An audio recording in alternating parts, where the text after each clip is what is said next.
सलाम अलैका या रसूल सलाम अलैका या हबीब सलाम।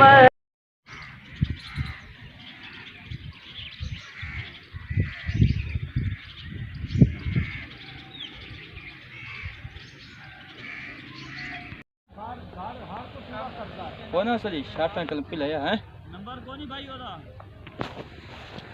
चको आ फिर तन दस दे नंबर साद डिजाइन ही नंद बना डिजाइन ही बनाइंदा ना नालो नाल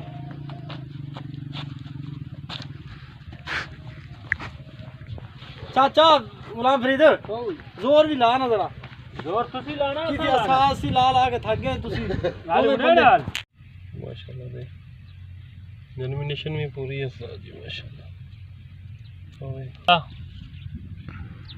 रोई दे विच नरवा बीजिया सी जी SS 32 अगेती काश्त की है जी मार्च के विच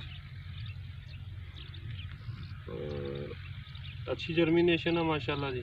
अजे भी उगदा पिया SS 32 है जी सारा है अल्लाह खैर करेगा। जमीन थलों पक्की है उत्ते रेत पाई है जी। कितने दिन हो गए बीजे नूं? ये आज तीसरा दिन है जी माशाल्लाह।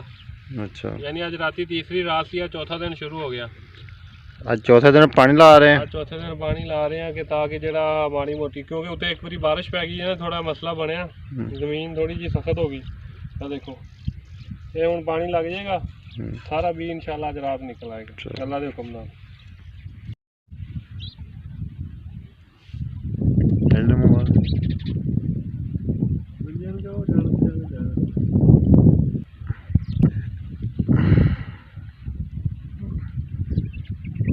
मारा बड़ा हिली जाए इन्ने जो रह ही नहीं हुण हिलिया नहीं जाता भरावा बस हो गई है।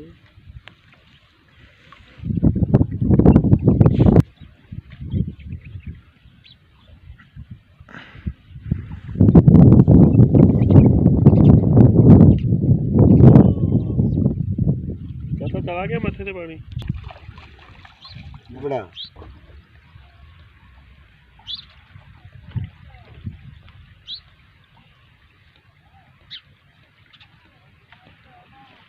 ਭੈਣੇ ਖੱਡਾ ਨਾ ਲੱਗ ਜਾਏ ਕਿਤੇ।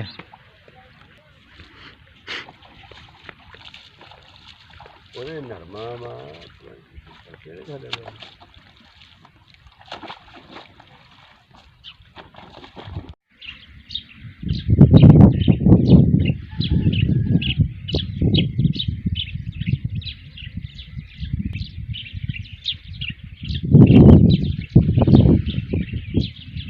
जी आ रूई च लगा शावर सिस्टम कि जिमींदार अपनी फसल काश्त करते हैं सुबह तो ला के शाम तक ये शावर चलते रहते ये जमीन काश्त करते हैं। ये नवा सैटअप लाया है जी तो चेक करने वास्ते अस आए हुए सी साडा भी इरादा सी। ये मेन पैप जा रहा उत्ते शावर का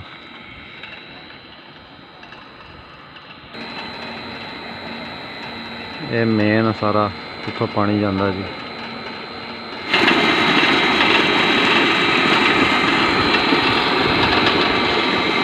प्रोजेक्ट लिया लाया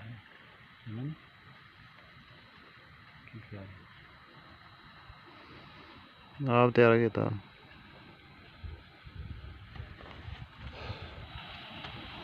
जी असी अपना प्रोजेक्ट लाया है फुआरे नाल फसल बड़ी अच्छी होंदी है माशाल्लाह जी। तो हाली बीजान का असी कोई नहीं की बुलडोज़र खड़ा है इधर बुलडोज़र लाना जमीन पद्धरी करनी है करके इंशाल्लाह बिल्कुल इतने बीजान अस करा गंदम की राय भी करा बहुत अच्छी पैदावार होंगी जी वजह। हाँ जी ये सारा जोड़ा प्रोजेक्ट है जी माशाल्लाह काफ़ी पैसे लग गए हिसाब वाले नहीं असी किया इंशाल्लाह बेहतरी होएगी इंशाल्लाह इस काम से तुसी भी लवाओ बहुत अच्छी कारकर्दगी है जी। अजीज़ वोटी बारिश पैंदी है ते फिर राजस्थान च इलाके ने रेतली जमीन उत्थे निकलदी है पहले तो हर जगह की सौन बहुत घट है हुण इत्थे पाई जाती है। अजीज़ वोटी रुई चाहिए साड़ी नन्नी मुन्नी परी दवाने खाने वास्ते रुई च ਤੇ ਆ ਦਵਾਣੇ ਥੋੜੇ ਜਿਹੇ ਹੁਣ ਤੇ ਹੁਣ ਇਹ ਸ਼ਾਮ ਨੂੰ ਖਾਵਾਂਗੇ, ਗੱਲਾਂ ਖਾਇਆ ਕਰੇ। ਖਾਣੇ ਹੋਏ ਤੇ ਆ ਜਾਓ ਰੂਈ 'ਚ। ਹਾਂ ਬਹੁਤ ਗਰਮੀ ਹੈ ਇੱਥੇ, ਬਹੁਤ ਜ਼ਿਆਦਾ। ਨੰਨੀ ਪਰੀ ਜੀ ਆਈ ਸਾਡੀ ਇੱਥੇ ਕੱਲ੍ਹ ਦੀ, ਇਹ ਨੀਂਦ ਨਹੀਂ ਪੂਰੀ ਨਹੀਂ, ਖੁੱਲੇ ਗਾੜੀ ਪੈ ਜਾਂਦੀ ਹੈ, ਬਸ ਸੁੱਤੀ ਰਹਿੰਦੀ ਹੈ। ਠੀਕ ਆ। 2 दिन खा लेंगे, ਤੇ ਨਾਲੇ ਕਹਿੰਦੇ ਵਾਪਸ ਚੱਲ ਜਾਣਾ ਕੱਲ ਨੂੰ। कल तक खा लेंगे सारे। ਅੱਛਾ। بسم الله الرحمن الرحيم قل هو الله أحد الله الصمد لم يلد ولم يولد ولم يكن له كفوا أحد بسم الله الرحمن الرحيم قل هو الله أحد الله الصمد لم يلد ولم يولد ولم يكن له كفوا أحد